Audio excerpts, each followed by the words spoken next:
Қайырлы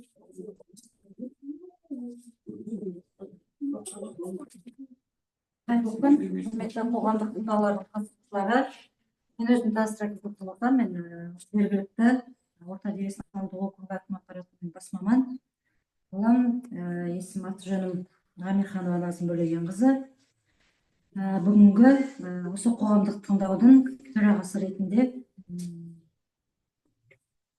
бүгінгі осы қоғамдық жиналыстың тақырыбымен таныстырып өтсем, сіздерді Қазақстан Республикасының экологиялық заңнамасына сәйкес Интегра Конструкцион КЗ жауапкершілігі шектеулі серіктестік Қарағанды облысында орналасқан темір жолдарға арналған жер төсемін жайластыру үшін пайдаланылатын Достық мойынты учаскесінің екінші жолдары 8-ші учаскеде номер 2-ші темір жол, олардың бәрін оқып келген шығар. Ақжайдақ, Ақшөзек, Тығынқара, нөмірі 5-ші кең таралған пайдалы қазбаларды өндіру кезінде бұзылған жерлерді қалпына келтірудің жұмыс жобасы бойынша ашық жиналыс түрінде қоғамдық тыңдау өткізіледі. Қоғамдық тыңдау жергілікті атқарушы органдардың мүдделі қоғамдық ұйымдардың жергілікті тұрғындармен қатысуымен өткізіледі. Бүгінгі қоғамдық тыңдауды ашық деп жариялаймын. Сондай-ақ қоғамдық тыңдауларды өткізу қағидаларының 22-ші тармағына сәйкес залда аудиожазба және бейне жазба жүргізіліп отқан естеріңізге саламын. Қоғамдық тыңдауларды өткізу кезінде нақты тұжырымдалмаған және ескертулер мен ұсыныстардың мәнін көрсетпейтін немесе қоғамдық тыңдаулардың мәніне анық қатысы жоқ тыңдаушылардың барлық қатысушылардың жай көпшілігімен дауыс беру нәтижелері бойынша мүдделі мемлекеттік органдар мен жұртшылықтың ескертулері мен ұсыныстары ескерілмейді. Сондықтан ұсыныс ескертпе айтатын кезде осы бүгінгі қоғамдық тыңдаудың тақырыбына байланысты ғана сұрақ қойсаңыздар. Қоғамдық тыңдаулар өткізу үшін төраға мен хатшыны таңдау қажет. Енді қоғамдық тыңдаулардың төрағасы ретінде жергілікті атқарушы органның өкілі ретінде мен өзім боламын. Енді хатшы ретінде мен Қалибек Мағжан Саматайұлын ұсынамын. Дауыс берулеріңізді сұраймын. Кім жақтайды? Барлығыңызға рахмет. Қоғамдық тыңдаулардың қазақ және орыс тілдерінде өткізу үшін бәріміз қазақ болғаннан кейін мен бірінші қазақ тілін таңдаймын, сондықтан қазақ тілін өткізуін ұсынамын. Кім?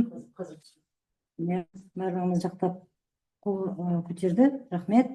Енді бүгінгі күн тәртібін хабарлай өтсем.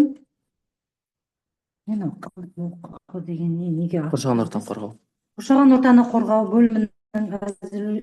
бөлімінің әзірлеушінің Қарағанды облысында орналасқан темір жолдарға арналған жер төсемін жайластыру үшін пайдаланылатын Достық мойынты учаскесінің 2-ші жолдары 8-ші учаскеде Ақжайдақ, Ақшөзек, Тығынқара, нөмір 5-ші кең таралған пайдалы қазбаларды өндіру кезінде бұзылған жерлерді қалпына келтірудің жұмыс жобасы бойынша баяндамасы. Енді баяндамасы дегенім бе? Енді ашық жиналыстың қоғамдық тыңдау регламентін регламентте қоғамдық тыңдауларды қатысушыларды тіркеу өтті. Ұсынылатын регламент 10 минут. Кім жақтайды? Қолдарыңызды көтеру сұраймын. Келісілген уақытта қоғамдық тыңдаулардың ашылуы 5 минут. Жақтайды, қолдарыңызды көтеру сұраймын. Рахмет. Енді баяндамашыға сөз кезегін берсек.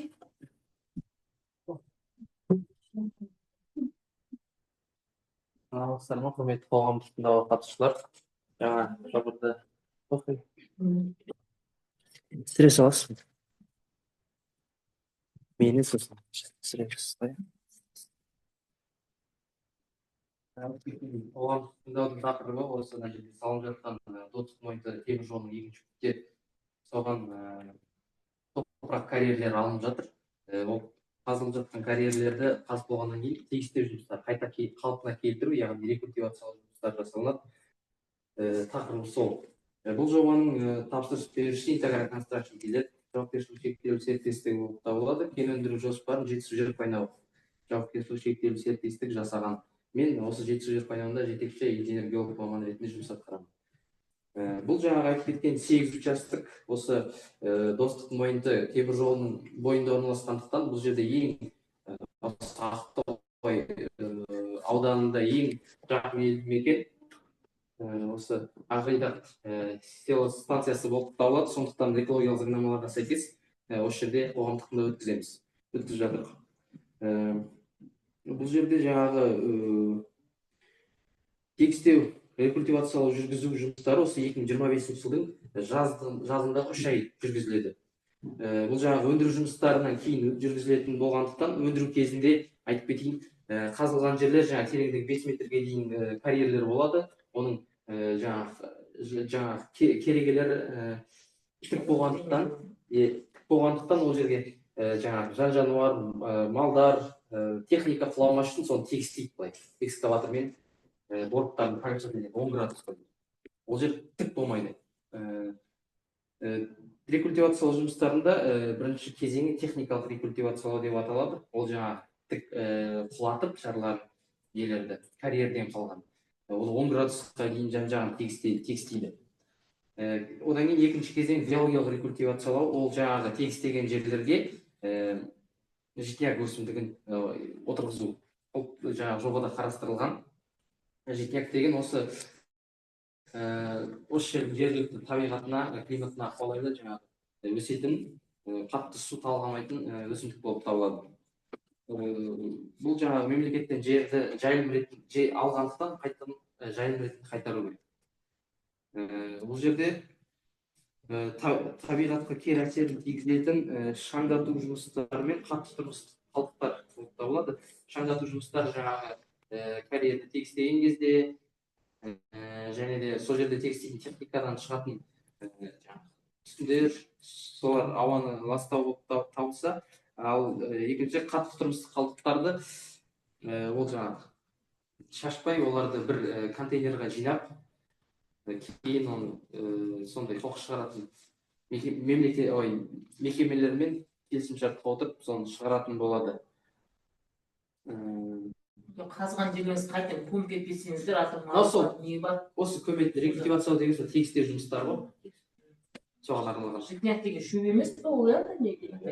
Мал жейтін сондай шөп болып салады. Су төксін деп анада айғайлап жатты ғой неде. Мына көрсең, мына аяқтың жол жасап алып, бірақ бола береді деді. Житняк жақсы ғой, сол жаңағы осы рекультивациялау жаздың 3 айында жасалады деп айтып кеттім ғой. Техникалық рекультивациялау ол бастапқы ыстық айларда жасалса, кейін жаздың аяғына қарай жаңағы өсімдік отырғызу, житняк отырғызу сол көзге қарай болады ғой. Жаңағы шөптің шығуына да байланысты кетпейді. Ондай пайдалы зат болса жақсы. Оған жаңағы жоба бойынша тыңайтқыштар себіліп алатын болады.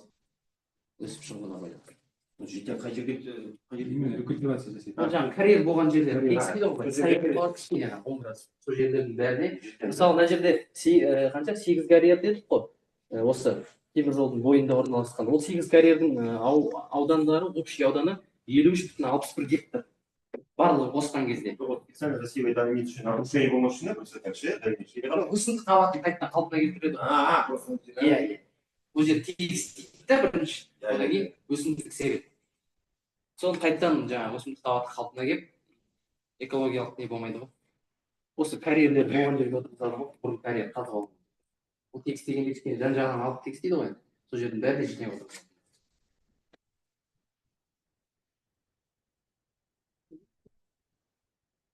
Сосын осы жұмыстарға дауыс берсек, рекультивациялау жұмыстарына қарсы емессіздер ме?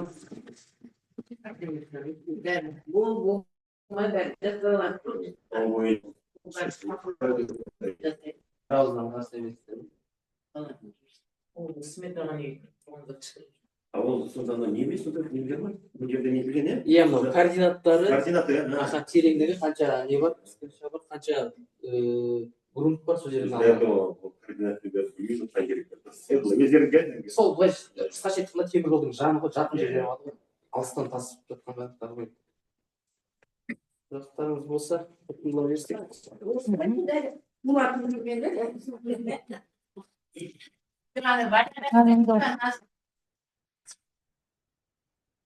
Енді осы бүгінгі баяндамашының ұсынған сіздерге баяндамасына тақырыпқа тікелей сұрақтарыңыз болса, қойып жіберсеңіздер. керек болған кезде анау алар су сепсе неткен кезде тасыған Ол. қазған жерлеріңізді қайтадан көміп жаңағы нетсеңіздер чтобы мал құламайды ертең мен етпейтін дейді содан жаңағы жекнят егеміз деп жүрсіздер ол жақсы ғой мал Жаңағы шаңдату жұмыстарына ол су КамАЗ машинасымен су сеуіп тұрады, шаңдату жұмыстарын басып тұрады шаңды.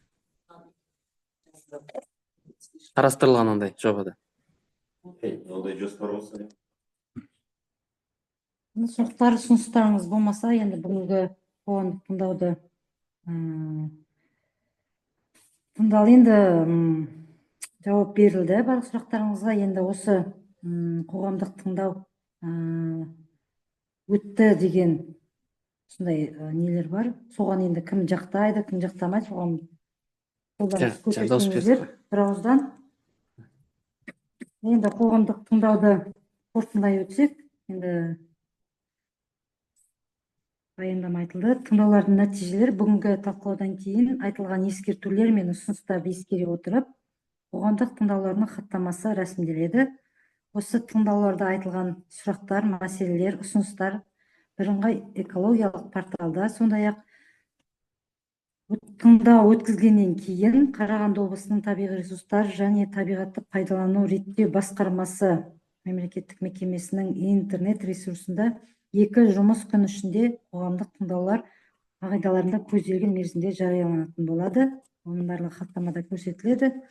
Бүгінгі қоғамдық тыңдау аяқталды. Келіп қатысқандарыңызға рахмет. Рахмет. Сау болыңыздар.